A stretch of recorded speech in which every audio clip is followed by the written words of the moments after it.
tala watu suafa manu malo Yesu ke riso lo tātou li imo lo tātou whaola. Ili nei vaenga o le Afiafi.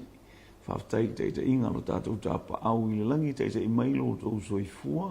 Ma lo tātou ula o whain tātou moa le whaaua wino lo tātou poro kalame. Hallelujah, o le taulanga Afiafi. I ele nei vaenga o le Afiafi se i tātou wanga i atu i le tātou te talo. Lo mātou ta mai o i le langi, ia pa ia lo suafa, ia o mai lo malo.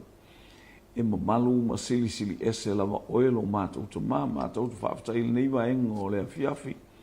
Ua maua lele ia mātou te whaasoa ai ma lo ainga, mātou tufa, tusa o lo lava fina ngalo ma la ua fionga pa ia. Aua le tu ua le mawhutafuta whaatasi o le auso. Ia wana au nei tu waso ta mātou te momia lo wanganga pa ia e tau to lua mai mātou. Mātou momia lo wanganga pa ia whaatasi ma lo ainga i upenga ta whailangi ma so stafa o mawhai o nanga i ato ma maua mai ele nei po kalame whain wha malo si au i ate i mātou. Awala mātou sāwalinga mati ai fo i leo langa mo le soifua au auna i ate oi. Ina i o mātou i ai pēa le li ia i au whamuni anga tutusa le tino le mawhauwhau. Ai sili le itu lilo whaaleanganga. Whaamanuia fo isi o mātou ofisa au tū o anga ia tu aile nei polo kalame ona o Yesu. Amene.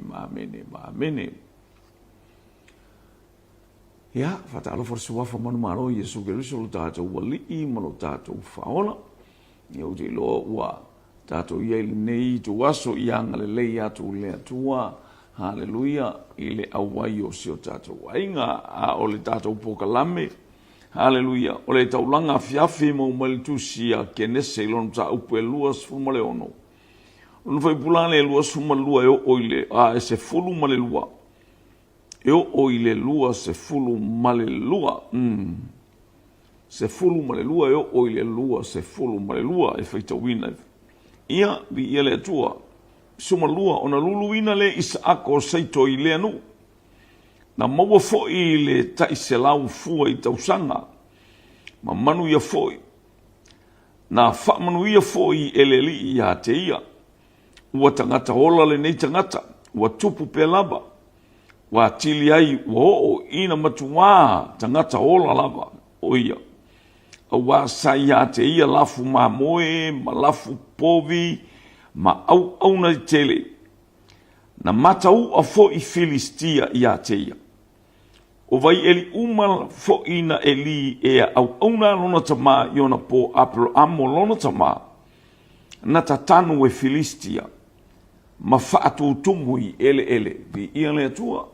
Anga ia tua ili tātou polo kalame vi ia. Hallelujah. Praise God. Ole fe au eli pea le vai.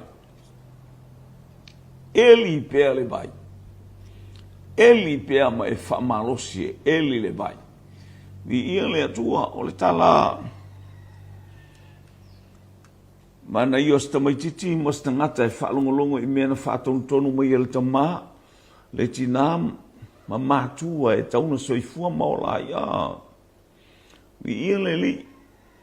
O le tūlanga o iei isa ako ua. Wana ba aia le ainga ua uma vai atu le oti o lon tamā. Aia. E sele mānaia o le pasi atu i le hatali. Hallelujah. Fai oe ma whaamanuianga e manuia ai le isi tupulanga. Make yourself as a blessing for another generation. Vi ia leli. La le whaatali mai le isi tupulanga mo ia te oe. La le whaatali mai le isi tupulanga ia te au. Hallelujah. Praise God. O whaamanuianga na ia Mose. Lea na whaawau atu e Yosua malisi tupulanga. Aisia na mata na baai ai Yosua il soifuanga o Mose. Ua la foia ma ia Yosua. Ma ua ave mala e whaatili ona whaatupu tele ina ile loto tele. Ni ia leli. Pa maitala la utuspa ia. Salulur seito. Sa sele. Ua tangata ola, tangata aisia. Tangata e whinau malosi. Tangata e whinau ma le mata alia. Tangata e whinau ina ia iai whaamanuianga ma ia na maaia le ata atoa sa whatatia e ona mātua sa whatatia e lona tama au wale a inga a mawai atu ia leua na mawai whaamanuianga a mawai atu fo ia ai whapea ona pasi atu fo i se atari ai le ngata la ile au auna wa oi kanka le ai au auna le tau ai o le ngata le whainga ruenga ia te utau haleluia le ka se le mana ia o le toi ina le o te ngalue ai ese le mana ia o na matou taitai e whapena ioi e whatupulia ai e whaosofia ai moe aluanga e amatai on kolo mai tangata haleluia ia te e whapena umalo soifu au auna molo wola au auna tātou te whetufa nai ina i o tātou maua whaamunuanga o le langi ma le malo le atua avi ia le li ni maenga o le aso praise God e mali el tala e mali e fo il whaitau atua i nei haleluia fa mai wa tangata ola tangata ola wa nau mai tangata isa mai atu sole o whaamanuianga o aina te misia nei whaamanuianga pe ama i atu e lulul seito sele mai mea umai whapenalo soifua o a mea umai te toto le palapala le anga o le palapala la iei whaamanuianga le atu o le palapala na whai tato o le foi mana o le atu ia ola mai mea tātou te whai e le palapala e pei ona mahanama o le atu e le palapala ola mai o mea uma e te toa e le palapala o mea uma e te whai e le palapala e tau whai ola mai e whatalofa mai ia te o le koko e whatalofa mai ia o le tonga niu e whatalofa mai ia te o le maumanga e whatalofa mai ia te o le tona mangioka haleluia e hale ta mu niu kini lale tete ma yauna la ola tole fatalo fa ma ya to la ngala ye ola vi ele li nei vai ngo praise tangata ola tangata afa ye ola me fa ye yo lima e ola fo ilato o e mata e ola ilato o e va ai e samba mali e fia e oli aisa o lato mana onga lea ia o maua whaamanuianga tutusa, ia o maua whaamanuianga, haleluia hatia elo wainga. Whautauta. Ia e savali, masababali, ma le atua, ngā lulue ma le atua, whaalongo i le atua, vaai i le atua, i le ngā ioi mai o le nganga pa ia, i teimi uma e whaama ite i ate i tātou, lau savalinga le anga e whainga tāle ala. O le olo fai tātou mona fili, o lo lama mai taimi uma. O lo sa ili mai se awala e pasao mai ai. Mai a whaia se mea le hanga i ate i tātou. O le ka ano mai aia. A o oina i ate oe le atua. O ai se whasanga tau mai. A whaia i ate i tātou le atua. O ai se whasanga tau mai. Wa yo rima. Wa e tangata ola. Wa whamanuia le atua e pe o tala ia isa ako. Oka. O au auna isa ako o ni tangata malolosi. O ni tangata hati nae. O ni tangata, haleluia, ngalu lue. I so se itu inga ngalu enga. A mata upa Filisti. O le tele o ngalu enga isa ako malona ainga. Mana au ona o le elina o le vai. La se au ngā le vai. La se au ngā le vai. E au ngā le vai. E tā e ele ai. E au ngā le vai. E whinu ai. E au ngā le vai. E whasu o il whato anga sos tu ai ngā whato anga wa o ia atunu o le vai a le tata. E au ngā le vai. E whinu ai la fumana. La me matau al tangata. Le ngā lue. Le ngā uioi. Au mai mea le atua e whanga ioi el tangata aia. Moe. Fifi le mu le ainga nofo fa fifi le mu. pe o tamai ti palalangi fo e to tele i o tamai ti Samoa fa pe nam tupulanga Samoa ai ngata fo ilo i tato kolo nofo i atu nu mamao vi ia leli ia wala tulo mo pension ele ka wale alwe yo e tau fai ai se ngaruenga ina ia tali mai mana onga i lea taimi ma lea i tu aso ma lea i tu taimi haleluia vi ia leli me le ko tupu haleluia va il tanga lue wa uluola fata mau ainga maua la fumanu o au ngai ngalu lue ya te o ngalu lue ya te ngalu lue so setas ai sia umanuia kala melale eli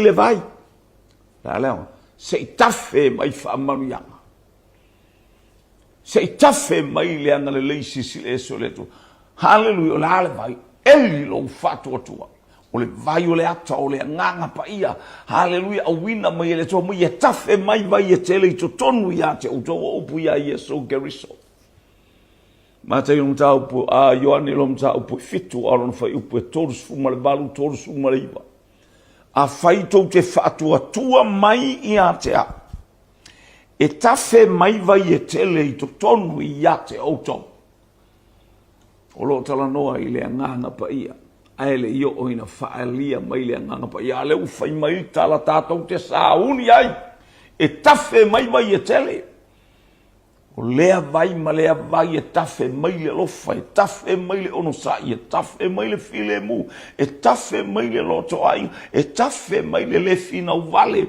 e tafe mai le fai a inga le lei ele lei le atua i taimi umana ele le vai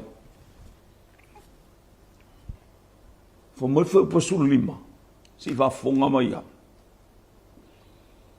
hale suma lima o vai eli uma fo ina eli au na alona tama yona po apro amolon tama nata tanu e Filistia ma fatu tumu i ele wale pa ona e mata ulia fo nta upelo su tasi sam lo fu tason kenese la ta mai sam mau apro amo ikira le no tonu ale le tanu al tus pa ia tanu al tato pokala o mea na faia Abraham na faila la tautonga nei uina faile la tautonga ma Abimeleko e winga i vaia nei ai le vaile o Peresepa o le tautonga o le winga o le tautonga o le tangata o le atua e tauto haleluia i le tautonga ma le tangata ia o le moli mau le nganga pa ia o vai umalana e lua maliu Abraham so le feta wial mariwana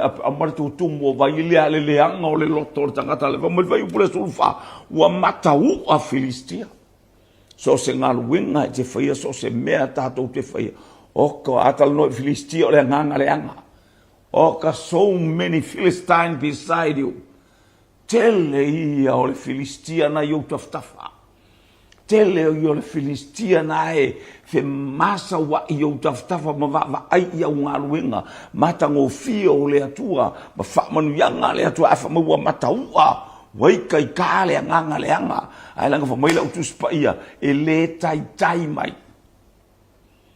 e ano ni ano e mano ni mano nganga le anga e fa la talata ai le tai mai e pala lasi ni fion ni nganga fasa la ve yo taftafa ba ai le tai mai lele ele vai o vai sa ele e fa pele e te fa pele o te fa pele o mea sa ta mo fa lo tato matua o mea sa ti nae a wale manuia o lo tato temi ai mai se si tu pulanga o anga i mai e fa pele ia le foi o saule atali le o baba ya tu watu tumu watu e fa tu tumu langa na ba ai el tamai te tile i leli praise God lea toi fa ton eli wa toi maua vai wa toi maua le vai maua le vai wa fa manuia wa va ai tangata Filistia so many Filistia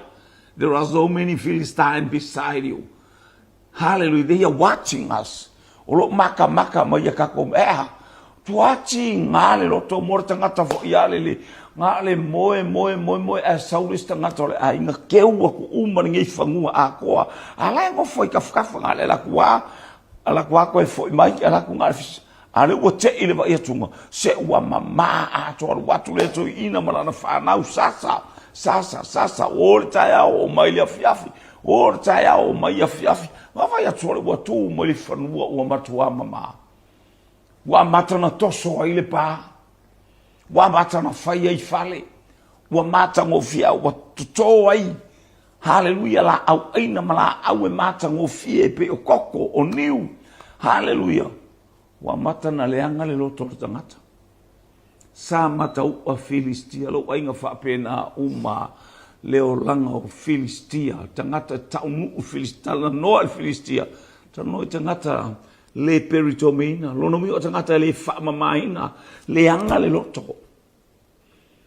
E vale le loto. E pala ai le loto. Te longa me tumu whakaogo so mai ya. Whapena whanse te lo tātou si o le o so vale pe tumu le ekalesia oka le alu. A la e make e kukongu. La e mate i lalo I pala ai. Hello, ele leile atua. Ole fe au le atua tu tonu e kalesia le tatou talnoi. Hati alo wolanga e eli ale vai. E eli ale vai ina ia manuia oe malau whanau, manuia lo uso, manuia lo tuafini, manuia lau tala inga ia feinu le isi tupulanga o lo wanga mai. So le matua ai te le oba ai se Filistia o tafta fala le fa maka kasi mai o. Fai upu mai o fai tala nei le apito. Ale al fe au le tatou tulu eli le vai. Keep on digging the ground. Keeping the well. Digging the well. Dig the well. Lale eli ale vai. Eli ale vai. Wo o nei. Hallelujah. Ina whaamanuia wa matana sau I le tupu o Filistia por tai o Filistia o whaali mai alwese manu alwese wa makankuri ese oe ai leanga o oe e tuli ese oe alanga o le loto le nai ate oe o le loto o le atua o le mana onga ia tupu isi au ngā tupulanga I whaamanuianga lātou te tilo mai, lātou te wā ai mai. Hallelujah I lo whaamalosi o au ngā ruenga I whai, ele ngataina e launga, ele ngataina e whaamalosi ai a. O le mana onga ia ola whaatasi, hallelujah matu tupu whaatasi ma ia mata ngofie. Aia, mea nai whai e tangata tilo mai, tilo masei mai, aia. Ele maua se masei le angana le pauale me le focus I ai lau wa ai. E focus I ai lau whalongo whale nganga. O le si ufawhanga o le nganga pa I e feta laima I ate oe. E te whalongo I ai lea taimi ma lea taimi. Eli le vai. O lou whatuatua e te tuai.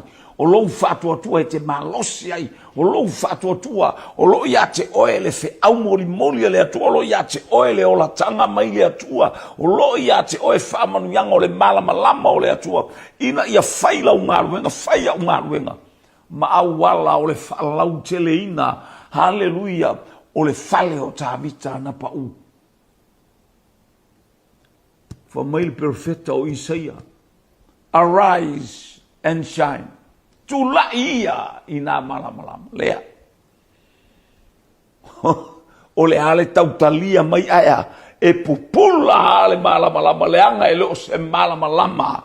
Hallelujah o se tangata e leo se malama o se whaiwhiau. E leo se malama o se ekalesia po se malama o se etasi. O le malama o le atua e ala I a Yesu Keriso lo tātou wali I malo tātou whao. Tuli stoi ina o Isaako, walu Isaako. Eli il tātou vai. Wa eli, mata au whai upu e luas furu, wa eli le vesi vai, eli le si vai, eli le vai. ele ngatai, ele mutai, ele taufia i lo whamalos, i le mea watuku ele nganga pa ia, o le mea manuia hai tangata i tōtele, o le mea manuia i le tupulanga, o le mea manuia i lo au ainga, o le mea manuia i le au talavau, o le mea manuia i le tim. Ngā ruenga le atua. E fiu e whai maitala i atu, e fiu e whai upe fiu, mea kolosi solo mai tau whaleanga. Aia. O le fe au le au mai ele atua i to tonu o lo fina ngalo ngalue ia ola le nganga ngalue ia tafe atu ngalue ia famanu ia ile eli le vai mo fai po lo sfulu mo mau le vai a le vai o fai ai fina uma fai ngo le vai a e seti le ngo le vai fai ai fina uma Ue whalu vai. Matau a Filistia lama solo mai. Leo to e vava ai po au me la whela. Ai vai mai tele no whanofo. E tele po pole. Ai sea o lo o iai le atua whatasi ma oi. E te savali e te malosi. E te pupula. Hallelujah. E pe o mata o le aeto. E sawa le me la e tilo e o mata whale nganga. Amu ia e loto mama, lato te tilo, lato te lo atu le atua. Loto mama, ngā lue i ngā lue ngā uma e whaamanuia mai le atua langa, e focus i le atua, ia manuia so se tasi, ia manuia se anganga, ia u ngā lue ngā, wa maua le vai. E seti, aia, whamau a whinau, Oi fai va pe nga tele o fina nga fai lunga hallelujah no va ai mai o lo manuia fa manuanga o lo ye fa manuanga le tu e fi nga mai ka nga e tape ta ofi lo ainga e te ula pe fa manuanga le tua e te yai le leio le tua hallelujah praise God. Te lor tala ia kopo. Fitu tau sangana au nai mo le teine la ititi. E saunga se se teine le au mai. Toe au na mo le teine lea. Se funu fa tau sanga ena o mea se mea palapala, mea ele lea, lai fai mai ele. E lona anko, ise veo tangata lo ainga. Anko, le uso lo tamaa. Le tua ngane o lau tina. O i lato uma tatou te wala talata. Aia. Ti ngā lawa e whamai te malo i a kopola utu e au na i a te oe molisi fitu tausang. Tala masano o le tala wailua le tala au tauna i a batu. Ele i feia lai tangata o le atua. Ele i feia lai tangata lai mawai o le teine a le na mawhe tau i lunga le vai. O le teine a le na ia au mai au to tonu o le fale o le teine a le na ave ia i loto e le atua o loto o lua lea hallelujah ainga ele le vai aia ua so mai la pa ele fa penga le ai langa e mua vatu ka le fai me fa penga le fai fina uma o le lei la pana Whanga ka ingar kam ka apura koe au. Haro? Tato wola mana eli le woto e me yatu. Te lo ele ia mase me te popole ai. E popole al kanga ia nale me kala lale wan. Te lo tala tus pa il mol mol tusia.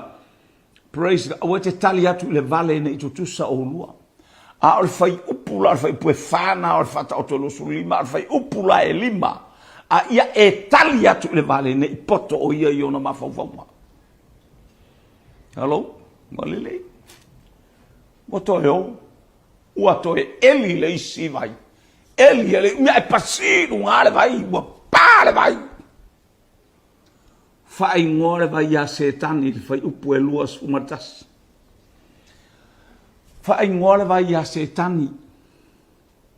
Hallelujah. Ua uma nei na finau. Au fia misa. Ilo e vai anga e ui mei kaka. Aia, le alme fai, o le alme le tau tultuli. La le eli ale vai. E tanua, e fai upu maia, e fai tala a mau kou. Ia malosi oe brother. vi ia le atua i lo wola lai eli ala vai mai asole lai manuia me lai te faia halu ia utala vo fo i mai alu faile manga halu ia fai pese haleluia fo i mai vai atunga haleluia la le toso mai le papovi halu atile na vai atu na amata tasi le povi le botolu povi la le vai atu le la povi Wai ale pala sona lot. Halu ana ile ofisa ole alu ana ile ofisa of amastonga ame e tau ta ofil papo la no ka ofil me la ola ile ai. Aya ole ma fau ole me ole filistia e fa vale vale. O tangata filistia le talano ole me ole filistia ole me le peritomeina ele fa mamaina ele mamale loto. E alua me umana te faia. Haleluia, mata ngā lona loto. Tangata e whinau vale, wa uma nei ona whinau mai. Ale uma misa. Wa le, na kou me ia ku i manau whangau. La le wa eli le si vai.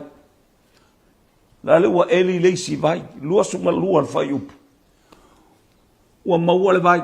Wa whai ngoa i are opo e fiu ale tangata whai mea leanga. E fiu ale filistia e tulitulia oe. Haleluia o loto o le whao la tanga. O le loto vivi. O le loto e au momia se anganga e sau e ave i le atua. Wa whaalau tele i le atua. O re opo wa whaalau tele ina. Mo umanga mi malmisa wanga ale kuma vai mai o sole pe aku le lapi ko lau papo via ai vai le manga le lo baku ki ngale mau ngai halwanga ilu ngakfia la au mo le har ki kelo ka e lau fanga ura ai le manga wale fia tilo atu o le lau fanua la tovia e o le wala halu i utai ale fa i uta le nu mo le tai ngalu e po le ata au wala ngalu o le nu sole kamu o kalo e fa so se mea haleluia e watu le fato anga taui mo fa lau teleina e le atua so se to inga pental no mai fai upu e tolu fa mai watanga taola fai pe fa mai olafu povi olafu mamoe haleluia o ai tangata ale fia sawe au ona ya te o ai tangata ale fia sawe mun aisha Eli le vai.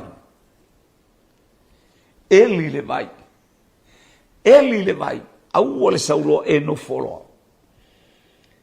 Au ole fa tai mai lo o ele tangata ele nganga fa salave vai. Ala ese mai.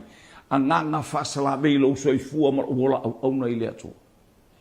Lato tau foi ta ofi, lato tau foi poloka. Haleluia. Ya oe ya la ese ole manuia u vai atu wala tele manuia atu le vaenga manuia atu le ai te le wala ole nu mala ole nu ya te mano apero am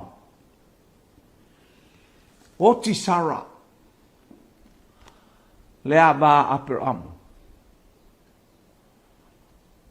te le va ai ole nu na ole tilo male alofa ya apero am ina u ngau ole tar sole ua oke ko lua sko mo te o lai faile fono ole nu ai tu apero amo ilum ole nu saheti wa ole tangata au mau mara tangata ese ua oti la ua ba o te fa malulu atu ma o fa paimali atu te mo mia se fanua o le tatou nu se iau te wai la waba woti. Se iau fato fatu ai i la waba. Whalongo le tali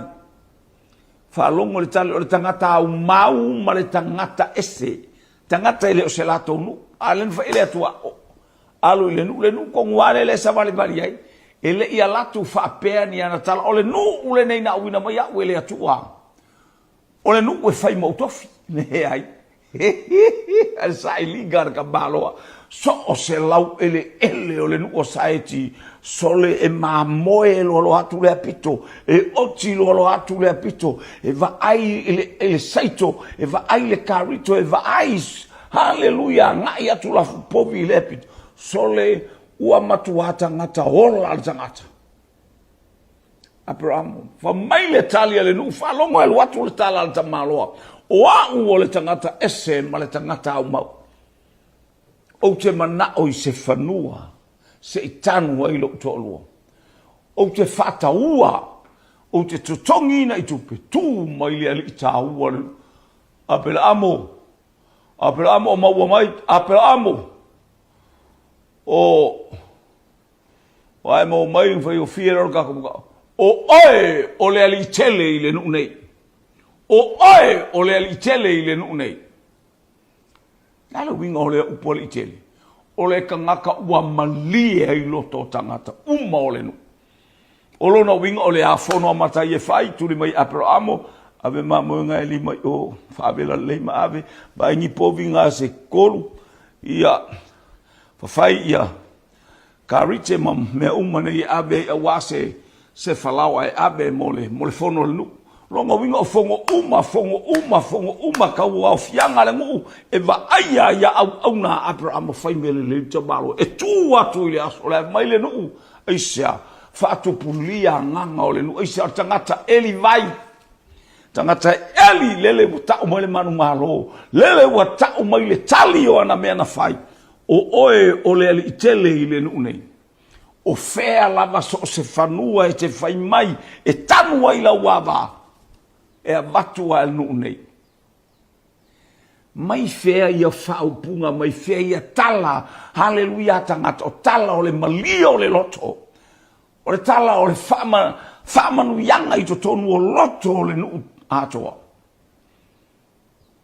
Nā le Paul so le fia whai koi inga la sore apreso esel ka ngaka sore sole ale maka aka sore ki inga o aso umaru waku kai au ko au mai le Afiafi o aku sole ai ola se ka ngaka haleluia ele mfaina pasi lord wa afafea e ngai kwa io o ana tala e fai o tala e fa monu lo wainga eli le vai fe awole tu ale nei Afiafi eli le vai tele nganga fai mele anga o le ale winga ia tupu lo fato atua ia tupu la ngā luenga o le ola ma le malama o le atua haleluia ina ia pua ina atu le mea e fina ngalo ia le atua ia ola ia manuia ia whapea na fatu la ini nganga se tele ia ngā luenga ma whamanu ia ngale atua e tu uina mo o le ataimi ma le ataimi ia whamanu ia le atua ia te oe anga le iatu le atua il nei Afiafi. Pa iatu le atua. Eli le vai. Manuia lau ainga. Manuia lau whanau. Manuia lau no. Manuia lau e kale sia. Whai oes. Ngā ruenga le lei. E tawhi atua i le manuia. Mo le isi tupulanga o loa ngai mai. Mo le isi tupulanga o loa ai mai. Mo isi tupulanga o loa fotu ai mai. Ina ia vi ia le suafa o le atua. I ngā ruenga le lei tātou te whai. Le fo i le atua le vi inga. Whiau le atua le nei Afiafi. Whamanu i atu le atua Samola o atunu i ate oe. Iai le anga le lei o le atua. Iai le pa ia le atua le nei vaenga o le Afiafi. A o tātou o iai le tātou pokalame. Taulaga Afiafi. Mo oe, mo le tinalea, mo le tamalea, mo le nei fo iau onga. Haleluia. Tātou te ola whata. Eli le vai. Ina ia whamanuia i tātou lo wainga o upua Iesu Keriso. Suma le ono le tusi a Ioane alon whai upu e tolu suma le tolu. E maua outou i puapua ngā o le lololang. A ia outou ono sai wa o manu. E maua outou i puapua ngā a puapua ngā i eftaia o le elia kore vai a kangu aia wa o manu malo. Ea. Tate le ua lea manu malo ne o le manu malo Iesu Keriso. Tama whaftai lau upul nei Afiafi. Fo ia te oe le vi inga. Fo ia te oe le whamanu ma le whane. Whalau te le ina. Haleluia le whatua tua o lau whana. We whaiei matangata ngālurue. E o lai seanganga. Manuia i le tupulanga o lau fotuai mai. Ina ia vi ia lo suafa. Haleluia le fatau waa ia te imatou. A ole vi inga ia whaatupuina pēa mo oelo mātou tamaiala ia Iesu Keriso. Amene, mamene, mamene. Whamunu ia le atua ilo wainga le nei waenga o le pō. Anga le leile atua i whainga marolonga ona o Iesu. Amene, mamene, mamene.